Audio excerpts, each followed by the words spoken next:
el doctor Luis Ugarte, que está en línea con nosotros, ya lo estamos viendo. Doctor, un agrado en saludarlo. Muy buenas tardes, bienvenido a UFRO Medios. Hola Miguel, un agrado de saludarte y de estar en contacto con mi alma mater. Un recuerdo, me imagino, especial de Temuco, de su universidad. Usted estuvo en el proceso de escuela de la Universidad de Chile, después UFRO, ¿no? Efectivamente, en el cambio de Universidad de Chile a Universidad de la Frontera, y guardo muy bonitos recuerdos de mi formación en ese centro, de grandes profesores, grandes seres humanos, así que un sincero agrado de estar en contacto contigo, Miguel. Bueno, para nosotros es un agrado poder conocer su opinión respecto de lo que ha sido esta situación y de lo que es y de lo que viene, porque lo han dicho las propias autoridades, desgraciadamente con este virus, y mientras no haya una vacuna, vamos a tener que convivir con él. Eso quiere decir que cambia un poco nuestra forma, nuestra conducta, nuestro modo de mirar la vida del chileno. ¿Va a tener un antes y un después, doctor? Sí, desgraciadamente este virus llegó para quedarse. La verdad es que no hay vacuna todavía y la posibilidad de que se agote la epidemia por agotamiento de los susceptibles requiere un efecto rebaño, es decir, que un 70%, un 60, un 80% de la población desarrolle inmunidad. Si calculamos que en el primer año se va a exponer, en Nueva York se expuso un 25% de la población y con eso ya fue un desastre sanitario con muchas muertes, y en Italia, en la zona norte de Italia, solo se alcanzó un 10% de exposición y con eso ya tuvo repercusiones tremendamente grandes para Europa. Nosotros creemos que en Chile no se va a alcanzar en un primer año de exposición más de un 10 o un 15% de personas que van a desarrollar inmunidad. Entonces se requerirían 3, 4 años para desarrollar inmunidad que cortara el ciclo de transmisión del virus. Así que probablemente esto llegó para quedarse, pero el desarrollo de una vacuna podría cambiar la historia natural de esta enfermedad. Esperamos. Estamos muy lejos de eso. ¿Es posible que también investigadores chilenos, científicos chilenos, pudieran apuntar a encontrar una vacuna, un antídoto para este virus? Sin duda que sí, hay gente trabajando en desarrollo de una vacuna, pero el grupo de Oxford, que venía trabajando por años en el desarrollo de una vacuna contra el síndrome del Oriente Medio, tomó ese mismo desarrollo ya de años, cambiando el código genético para adelantar la vacuna para este virus. Los testeos en animales ya fueron favorables y ahora se está en la etapa de pruebas humanas. Simultáneamente con las pruebas humanas se ha trabajado en el desarrollo de producción, de una cadena de producción para la vacuna, de manera que si las pruebas en humanos salen positivas y no generan reacciones adversas, pasar de inmediato a la distribución de por lo menos 1 millón de vacunas en el caso de Oxford, y en el caso de China ellos ya tienen 10 millones de vacunas preparados. Si las pruebas en humanos son favorables, se podrían liberar a la distribución algunos millones de vacunas, pero obviamente en una escala planetaria 10 u 11 millones de vacunas son muy pocos para cubrir el total de la población del globo.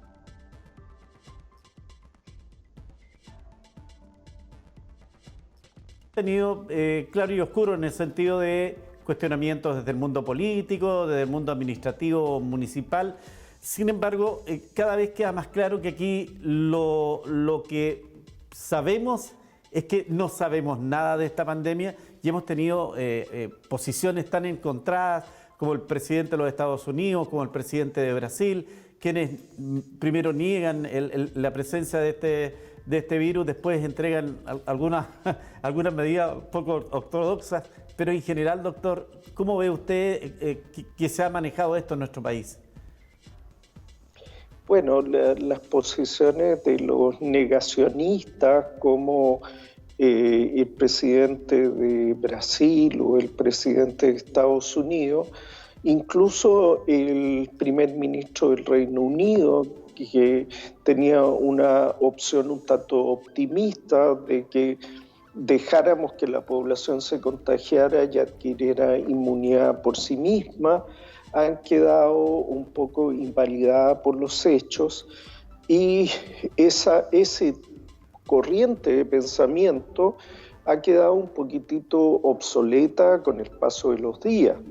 El mismo primer ministro de Gran Bretaña terminó siendo hospitalizado y su vida estuvo en riesgo, y si no hubiera sido por contar con el NHS de Gran Bretaña, que es una gran salud pública con un buen sistema de atención que lo atendió en un muy buen hospital, probablemente la situación del primer ministro hubiera sido otra.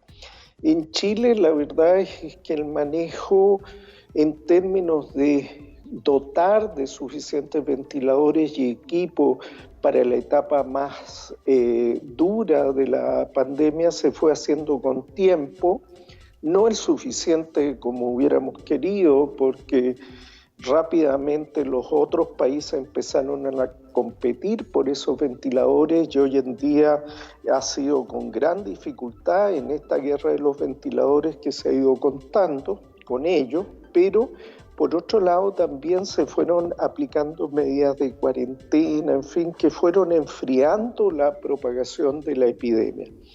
Pero hoy en día, en los últimos días, vemos que esta idea de pasar del quédate en tu casa a volver a esta nueva normalidad no se entendió bien por parte de la población.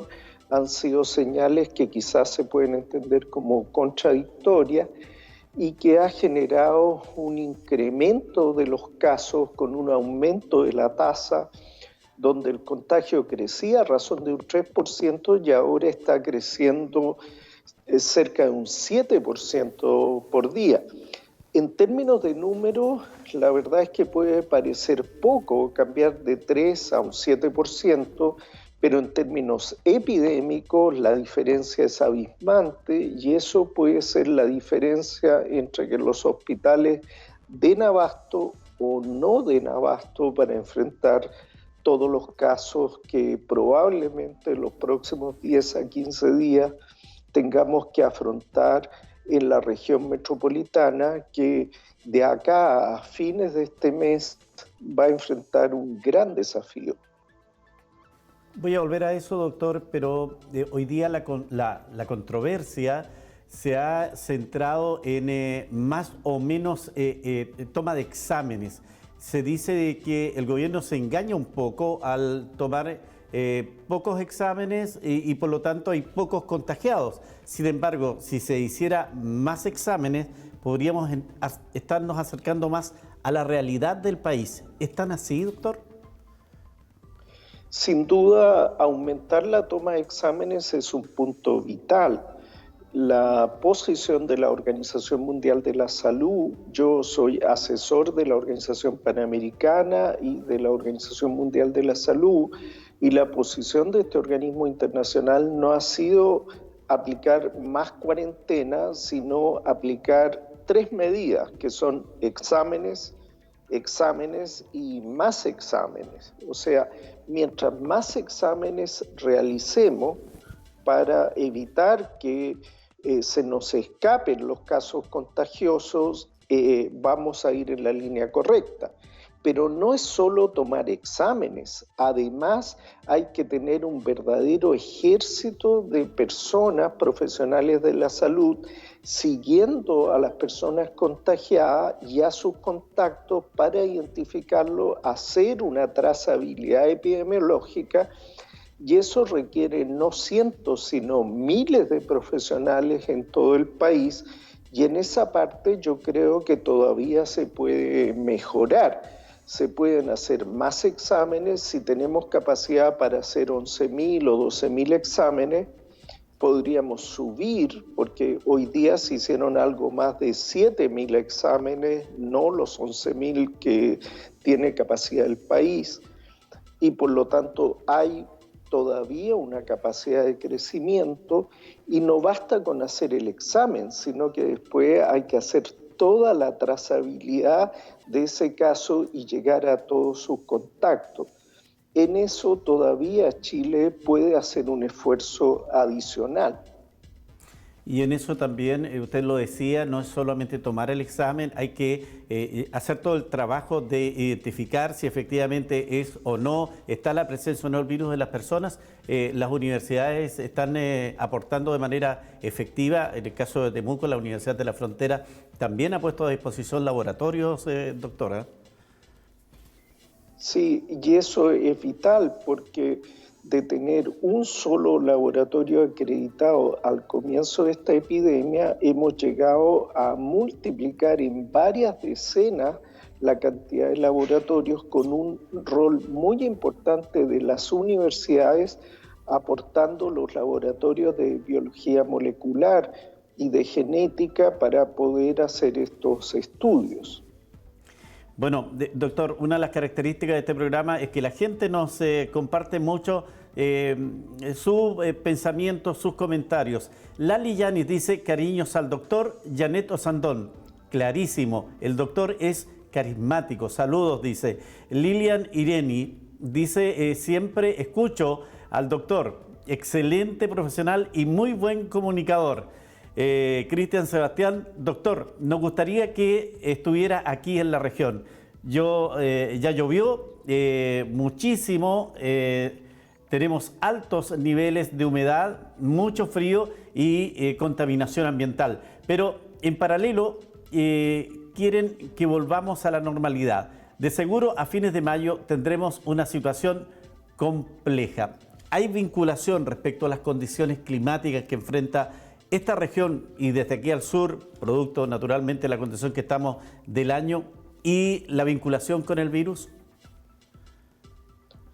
Bueno, sin duda, la verdad es que el clima frío que ha afectado a Punta Arenas, a la Araucanía, afecta en la mantención del virus en el ambiente, también en las conductas de la gente, que se mantiene más recluida y por lo tanto más cerca uno de otro, y hay más posibilidades de contagio.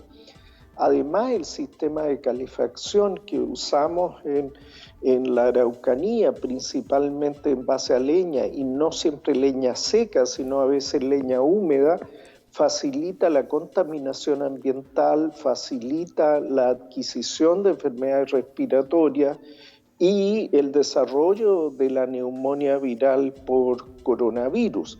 Entonces, todo esto genera las situaciones de una tormenta perfecta: contaminación ambiental, más frío, más cercanía de la población para el desarrollo de la epidemia. Hasta el momento, la Araucanía ha luchado con bravura frente a esta epidemia, y el incremento de casos ha tenido una cierta contención, pero no nos podemos confiar, porque este virus es bastante traicionero y podría ocurrir una segunda ola con consecuencias imprevisibles en pleno invierno.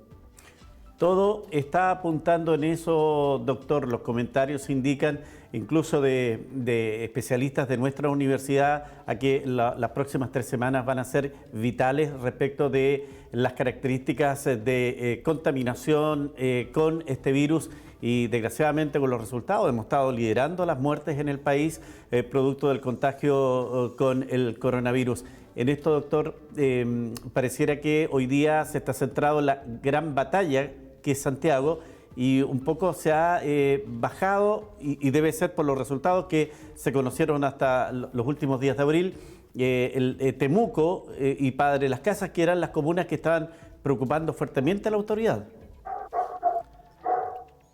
Claro, la verdad es que en la Universidad de la Frontera y en la Facultad de Medicina existe un equipo de epidemiología de nivel mundial. El equipo de epidemiología clínica de la Universidad de la Frontera es un equipo reconocido internacionalmente por sus aportes al estudio de las enfermedades.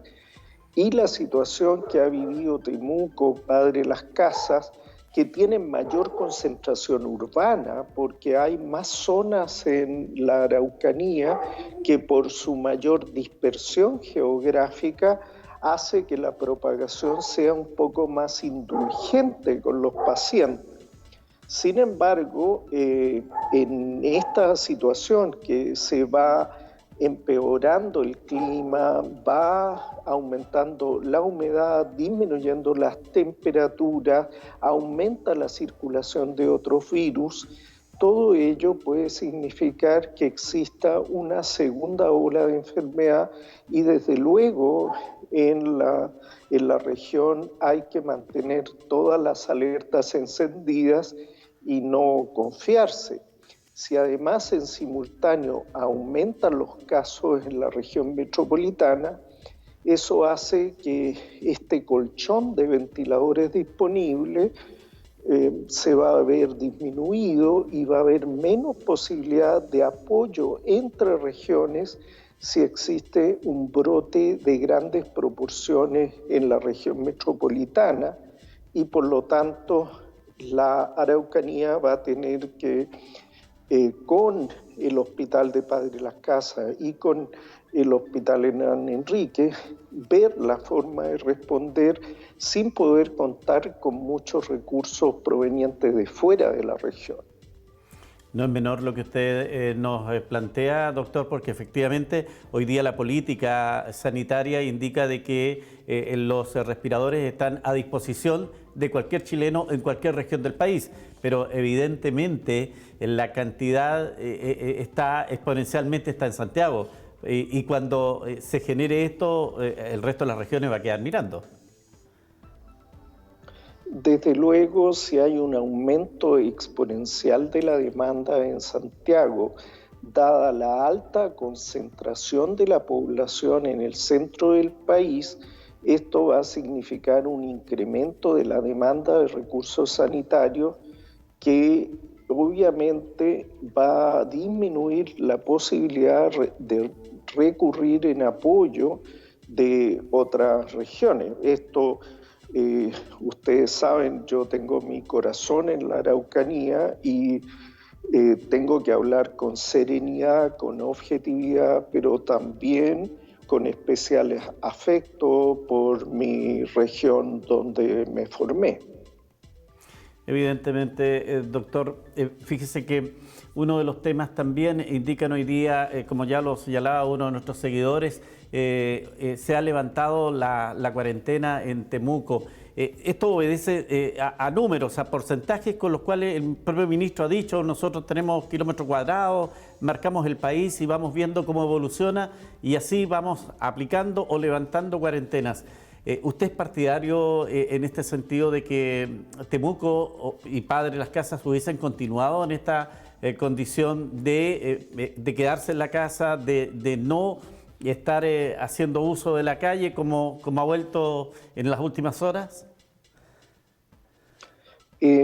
Yo la verdad que los datos precisos que maneja la mesa de análisis de la realidad epidemiológica de cada región, como no los disponemos, estos se manejan en este equipo, es difícil saber cuáles son todos los fundamentos. Queda solo hacer un voto de confianza en las decisiones que allí se toman. Yo sé que hay un grupo de expertos transversal que está actuando con la mayor objetividad posible, pero no sabemos en definitiva. Yo creo que mucho más importante que las medidas restrictivas es la trazabilidad de los casos y el incremento de la cantidad de exámenes que se realicen y que sigamos subiendo en la cantidad de exámenes, y además de eso se sume una cantidad importante de profesionales, sobre todo si queremos activar la economía. Una forma orgánica de activar la economía es contratar un verdadero ejército de profesionales de la salud en todas las regiones y especialmente en la Araucanía, que ha tenido gran cantidad de casos, para trazar todos los casos positivos y establecer todos los contactos, y más que hacer una cuarentena de toda la población, estar seguro que no se nos escapen casos de portadores y sus contactos y ellos queden en cuarentena efectiva. Si además eso se complementa con cuarentena a la población en general, eso requiere cierta cantidad de datos y desde luego, por ejemplo, los expertos de la Araucanía, donde hay muy buenos epidemiólogos, deberían poder estar en posesión de esos datos y discutir con las autoridades y analizar en conjunto con un alto espíritu de colaboración. Bueno, antes de despedirnos, le entrego otros recados y comentarios. Alejandra Muñoz dice: el doctor sabe muy bien cómo es el clima acá, y ya, porque hizo sus estudios universitarios en la UFRO. Jacqueline Figueroa dice: cariños al doctor, súper claro en todo lo que explica. Un profesional como usted necesitamos de ministro de salud. Lili dice: se hará más complicado sumando el cambio climático, la contaminación por leña, humedad y cuadros obstructivos. En eso, doctor, va a ser tremendamente importante la vacunación, tanto ya al sector de los niños, el preescolar, como también en el ámbito del adulto mayor, me imagino. Sí, yo creo que Chile poco a poco debe ir planteándose avanzar de la vacunación de los denominados grupos de riesgo e ir hacia la vacunación universal de toda la población, porque los adultos en edad productiva, como yo he demostrado en algunos trabajos que hemos publicado en grupos colaborativos en América Latina en los últimos años, terminan quedando expuestos y la influenza se termina cebando en la población adulta en edad productiva y deja de atacar los grupos que están vacunados. Esto no es lo que ocurre en Canadá o en Europa, donde existe vacunación universal. Así que ahora que comienza el invierno y que van a circular estos virus, además del coronavirus, desearles toda la fuerza, todo el Nehuen a la gente de la Araucanía, y ojalá que tengamos toda la protección posible, ¿no es cierto?, por nuestro propio cuidado, pero también por los espíritus protectores de la tierra y, por supuesto, invocar el espíritu de Hernán Enríquez, que debe mirarnos desde la lejanía y que se acuerde de su territorio y nos cuide. Así es, doctor. Silvia Morales, bien clarito, doctor. María Paz Venegas dice: me encanta. Lo busco en los matinales. La gente escuchará a los médicos, quizás tomarían más en cuenta la pandemia. Son un aporte en educarnos y aconsejarnos todos los días en la mañana. Bueno, nosotros lo tuvimos en la tarde. Doctor, quiero agradecerle la delicadeza de aceptar inmediatamente nuestra invitación a estar conversando. Usted ve, la gente quiere saber, le interesa, quiere estar informado, porque es la única forma que colaboremos también. Nuestra responsabilidad es esa, tener información para poder enfrentar este tema que juntos es la única forma, entiendo yo, de poder derrotarla. Miguel, tienes toda la razón y nada que agradecer. Cada vez que mi casa madre, ¿no es cierto?, mi alma mater me necesite y tú me necesites en cualquier ayuda para poder colaborar en difundir educación médica, cuenta conmigo. Yo estaré allí hoy día, mañana y cuando me necesiten, porque como un hijo de esa universidad, un hijo de la Araucanía, es la conducta que corresponde a cualquier egresado de esa casa de estudio, y un honor para mí poder compartir, y además con expresiones tan gratas de nuestros oyentes. Muy bien, doctor. Gracias. Buenas tardes.